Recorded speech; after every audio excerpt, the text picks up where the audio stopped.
Hey friends, it's Laura with Laura B Flosstube. Welcome or welcome back. Thank you so much for joining me today. I have so much to discuss today. I'm not even really sure how long this is going to end up being and how long you're going to want to stick around and listen to it all, but I'm going to tell you everything I have going on, everything I've accomplished, a few of my plans, and some of my exciting news to come. So you'll want to stay around because I am going to give some more hints and teasers on my next big project that I'll do a video tutorial series on.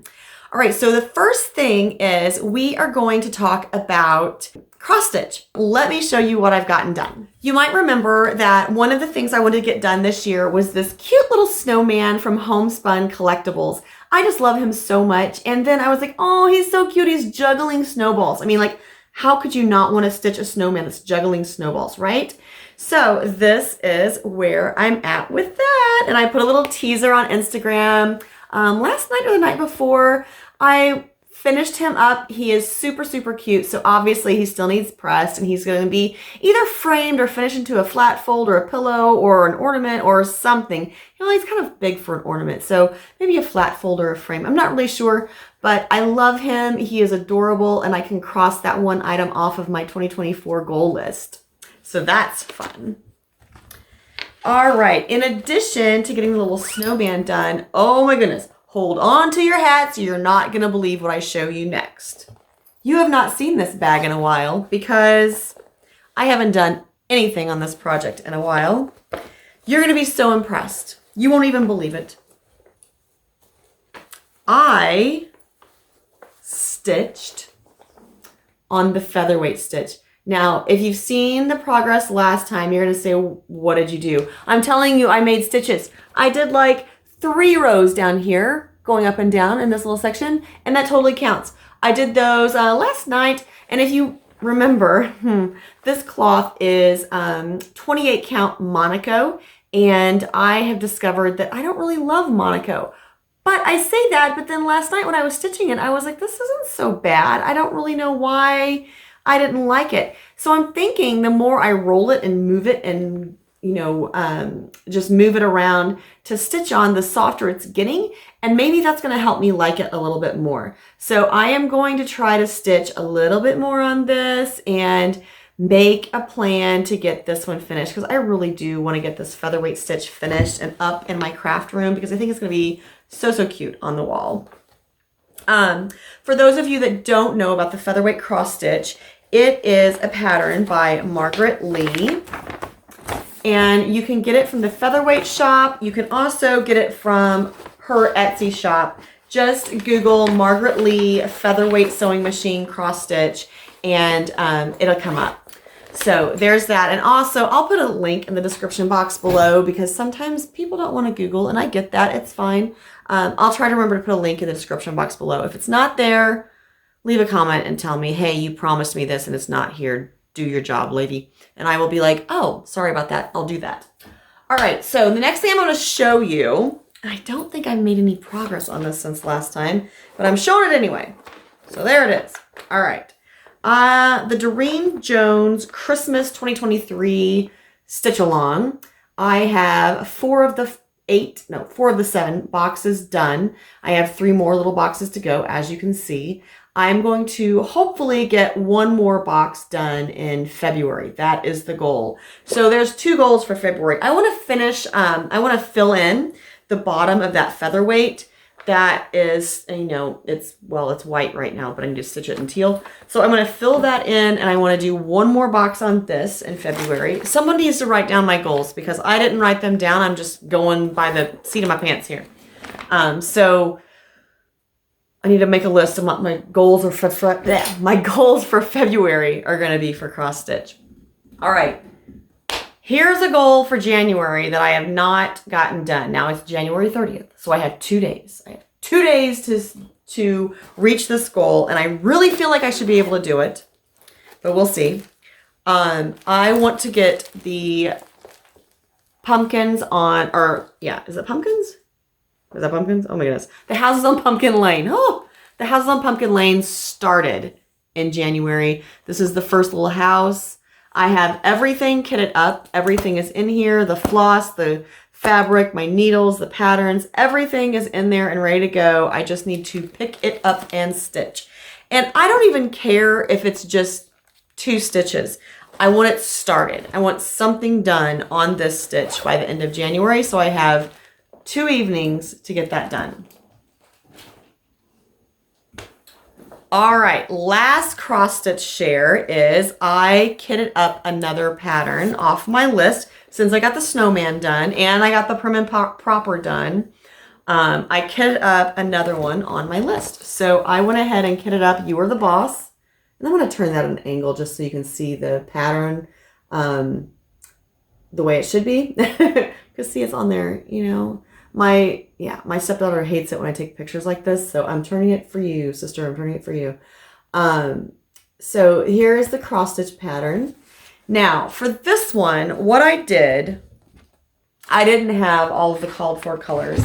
So I grabbed my floss, and some of them are the correct colors, some of them are not. But here are my floss colors. And I'm just using a 28 count Lugana cloth. And I have some extra skeins in there because, well, it's, you know, it's 28, so I'm going to do a 14 count.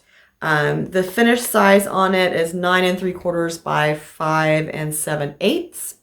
So it should be a cute stitch to get done.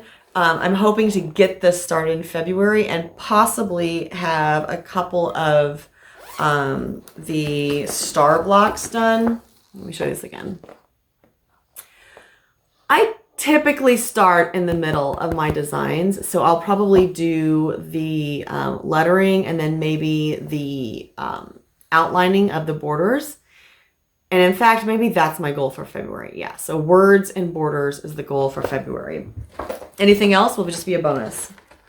Okay, so that is my cross stitch. That is what I am working on, what my plans are for February, and where I'm at, plus that one little snowman finish, so that's super fun. All right, so next thing I want to talk about is my quilting, and somehow, I'm not sure how, but somehow I got a lot of quilt projects going all at once again, and I'm okay with it. But I don't know how that spiraled out of control on me. So I'm going to flip this around so you can see my progress on the first 2 quilts that I'm working on. Okay, so on the design wall are the Moda Blockhead 5 blocks. Those are all of the blue and tan and gold color blocks. There are 14 of them so far. Number 15 comes out tomorrow. I'm super excited about that. I am current with these blocks. I love the way they're turning out. It's going to be super pretty. I double checked the amount of fabric I have because I was a little concerned, but I have tons of the fabric. This is the basic gray by Moda Decorum line. It's not a current line. I actually purchased like some of like the last like end of bolt and stuff from Fat Quarter Shop about a year ago or so. So I don't know if you can still find this line or not. You might be able to, you might not be able to. So, you know, if you love these fabrics, that's what you're looking for though, is basic gray decorum. And then in the lower right-hand corner, you'll see the big star block. It's an 18-inch star block. This is a quilt I'm making for my husband's aunt and uncle. She wants something very plain, so it's just going to be white and gray. It's going to be a 6x6 grid to make, basically it's an oversized queen, but it's basically a king size quilt for her guest room. So that is going to be my new retreat project, because you may remember, if you've been following along, I'm going to a retreat in 2 weeks. And I was going to take a bunch of little kits with me to make a bunch of donation quilts for a foster care group. But I had a really good friend who owns the quilt store here in town in Columbia that she called me or actually she texted me and was like, hey, could you use these quilts for your charity collection? And I was like, yes. And so she had enough quilts to like finish up my goal for this year. So I don't have to focus on getting any more quilt tops made before March. to give to the charity. So now I have my retreat freed up to do whatever I want. And so whatever I want is to make another 35 of those stars. So I'll probably just be making the stars, and then I might start assembling the rows at retreat. I might wait till I get home to start assembling the rows. We'll just see how it goes and how much room I have and all that kind of good stuff. But it's a pretty simple design because all like I said, it's just 36 of those stars in a 6x6 grid with a 2.5-inch border all the way around. But it's going to be very simple, very classic, very elegant, and very pretty. And I really hope that she loves it. She chose the colors and the pattern and everything. So if she doesn't, that's on her, not me. But I'm excited to get this together and then quilted for them for a gift. All right. So in addition to those quilt projects, let me show you what else I have going on. So when I do my quilting projects, I keep them in these storage cases that are 14 by 14, and they just kind of snap close here on this end, on the one side, and the lid lifts up and you can put all your stuff in there. So this is kind of where I keep all of my fabrics. If there's a pattern or something like that involved, that is like a printed pattern, I usually put that in there. You'll also notice I have a little sticky note in here. That's kind of like a reminder. So like this, the Blockheads quilt is a sew along that's going to be going on for quite a while. So when I decide what I'm going to do with it, I usually write it on a little sticky note and throw that in the box on the lid to remind myself later on, oh, that's right, I'm going to use all these blocks in a king size quilt for my bed. Here's some of the math that I've already done on that. And that way it's right in the box with all the fabrics, and it's easy to find and it is easy to remember, keep track of for that project. So the other quilt projects that I have going on, and this is the other thing that I wanted to show you. Oh, this is kind of heavy. Hang on. Ooh, okay. This is the one for the other star block that I just showed you for my husband's aunt and uncle. Everything is cut in here and stacked. So I have my 6.5-inch corner squares, my 7.5-inch hourglass blocks, hourglass squares that go with the gray and then the gray centers. And then I also have the border cut as well. So when I go to retreat, all I got to do is take this kit along with, you know, the thread, the scissors, all of the basic supplies. But I have everything I need for that quilt top in this one storage tote. And that way it's just really easy to transport to retreat. And it's really easy to keep track of in my craft space as well. So if you don't use something like this, if you just kind of like have your stuff in piles or whatever, you might want to consider this. Another reason I do that is because I also have a cat and a dog, and this keeps a lot of like the fur, extra fur and stuff. They don't take naps on my quilt stuff because it's in plastic totes that way. All right, so the other two quilt projects, I can believe. So Lori Holt started another quilt along yesterday on her blog. Her blog is beandmybonnet.blogspot.com. I'll put a link below. Her current quilt along is called Mercantile Sampler, and she is using her Mercantile fabric collection. I didn't purchase a kit. I hadn't really decided if I was going to do it or not. Yesterday I decided, you know what? I am going to use it. I had a Stitch fat quarter bundle of hers that had not been cut into. The fabric collection is called Stitch, just in case you were confused there on what that meant. The fabric collection is called Stitch. It was a fat quarter bundle, 42 fat quarters in the bundle. So what I did yesterday was I cut all of the 8.5-inch squares that I need for the 25 pieced blocks for the background of those. And then I also cut all of the 6.5 by 4.5-inch pieces that I need for that outer border. So, and then I put all the remaining fat quarter bundle pieces in here so I know they're all in here. You'll notice also that I have my interfacing pieces for those circles already traced, cut, and put in the box. So all of this is together, and what I plan on doing for the Mercantile Sampler quilt is I plan on using scraps up from all the other collections that I've used, kind of like I did for the Bloom quilt sampler that we just finished up doing together. But this one, you know, obviously there is a kit for it, but I still have so much fabric left over from all the quilts that I've made. So I've just decided I'm going to use all that. I'm going to continue using up that fabric for this Mercantile Sampler and then see where I'm at after that one's done. And I may do that for the next quilt along that I do of hers as well. That's one thing that I love about her fabric collections is that you can definitely mix and match between them because the colors are consistent. The patterns are different, but the colors are consistent. I mean, sometimes she'll throw in an extra color. I really love the vivid fabric color that she uses sometimes, but I also love the new purples. I think there's like a plum and something else. I don't know exactly what their names are, but there's 2 different shades of purple that she has in some of her newer collections that I'm just in love with. But all of those, they coordinate and they go well together. So if you have bought a kit and you have fabric left over, especially if you've bought a kit from Fat Quarter Shop because they're generous in their cuts, and I always have fabric left over. Or if you have a Fat Quarter bundle that you've made a quilt from and you have fabric left over, I just keep those together in stacks in a couple different storage areas in my craft room. And then when I go to make another one of her quilts, I just pull all of those out and say, okay, I'm using all these fabrics. And when I'm done with that quilt, I do the same thing. I fold them back up, put them back in their spot until the next time I decide to make a scrappy quilt. So that's something that you can do to kind of help do some cost savings for your quilts. You know, just use what you have.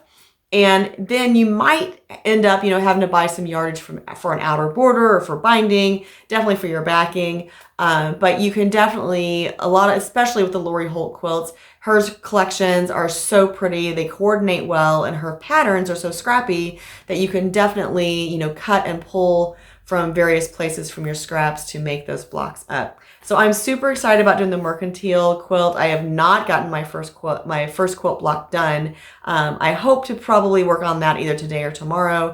I'm just gonna have to kind of balance that between work and life and school. So we'll see where I'm at. I'm not going to stress myself out. I am not going to try to like keep up to date. If I am, awesome. If I'm not, then that's okay too. I have all the blocks printed out. Her block guide is really well written, so you can definitely make those blocks. And then her blog posts are going to be there so you can access those whenever. She's posting on Mondays and Fridays. The first blog posted yesterday was called Birthday Cake, and she actually has a YouTube video to show you how she's putting that block together with a lot of tips and tricks. So if you don't follow her, but you want to make the quilt, you definitely want to start following her and listening to all of her tips and tricks that she shares with you. Plus, you'll just ooh and ah over her featherweights. They're just gorgeous, gorgeous, gorgeous, gorgeous. All right, so the last quilt that I have kitted up that I have not done anything with is called Cartwheels. And it is a Fig Tree and Company pattern. I bought this kit from Apple Tree Quilting here in Columbia, Missouri. I love the fabrics. I love the quilt. I might end up taking this with me to retreat. I'm not positive that I'm going to do that, but I may take this with me as the second project to work on at retreat. It just depends. I need to make a decision on if I feel like I'll have enough to do with just that one quilt top, or if I'll get bored doing all of that with just that one quilt top. So we'll see. I might take this one along. I may also take some of the little kits that I made for the charity quilts along with me as well, just for something different to do. Okay, so those are my quilt projects. We went over the cross stitch projects. The last couple things I want to do, first of all, I want to say thank you so much to everyone who has liked and subscribed and shared my videos. I am over 4,600 subscribers now, which is super exciting. I thank you so much for joining in on the Bloom quilt tutorial series. That was so fun to do, and I know I've had several people reach out and ask me what my next quilt is going to be. I do have a teaser for you. I am going to put up a little graphic right here. And I'm just going to tell you that we're going to do something with this. And I am super excited about this project. This is my own thing, my own design, my own thought process. It's going to take me a little while to get all of it together.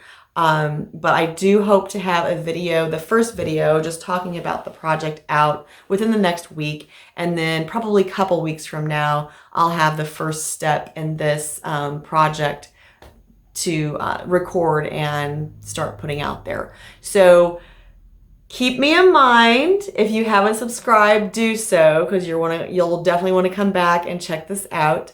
And then stay tuned for what we're going to do with this little graphic. It's going to be so fun, and I'm very excited. And actually, it was kind of a collaborative effort between me and my husband, and we're still kind of bouncing ideas off one another, which is so fun that he's involved with this.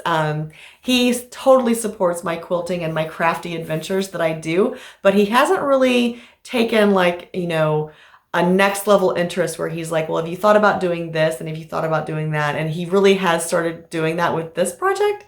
So that makes it so much more fun for me. And it makes so much more exciting for me too. So like I said, excited, looking forward to doing this. Can't wait to start sharing the idea and the concept and the process with you. So stay tuned for that. Next thing I want us to do is say thank you so much to Deborah. She reached out to me on Facebook and said, hey, I've been following your Bloom Quilt series and watching your Bloom Quilt sew along in one of the Facebook groups that I belong to. And she said, I have this extra book and I was wondering if you would like it. I would just like to send it to you for a thank yous. And that is just so thoughtful and so sweet. And I didn't have this book and I've been looking at it several times. And I thought, I should do that. I should get this quilt book because there's so many patterns in here that would be so cute to make. I just hadn't done it yet. And so it just happened that she had an extra one and mailed it to me. And I really appreciate that. So thank you so much, Deborah. I really look forward to making something out of this book and then sharing it with you guys. Maybe we'll have to do a quilt along from this book too. I cannot wait to just start filling up February with my goals that I talked through today and making the plans for things that my husband and I are going to be doing as well. We have a couple really fun concerts coming up, and then I have a retreat that I'm going to with the Guild. So February is going to be a great month. I hope January has treated you well. I hope that you are well and safe and surrounded by people that love you. If not, please make sure that you come back and tune in, because if nothing else, we can definitely have a virtual friendship. I enjoy seeing your comments and hearing from each of you. I love seeing the subscriber counts going up, knowing that people want to follow me. It's so cool. So you can definitely reach out to me on Instagram. My handle there is Laura B. Flosstube. Feel free to leave comments, message me. I do check all of those on a daily basis. And I just appreciate you guys watching so much. So I hope you have found some time in your life to just carve out a little time for craftiness. And I hope you found some time for cross stitch or quilting or crochet or knitting or whatever it is that you do that you enjoy. And I really hope that you have decided to take some time for yourself, because self-care is so important. And that was a lot of rambling just to say, until next time, happy stitching.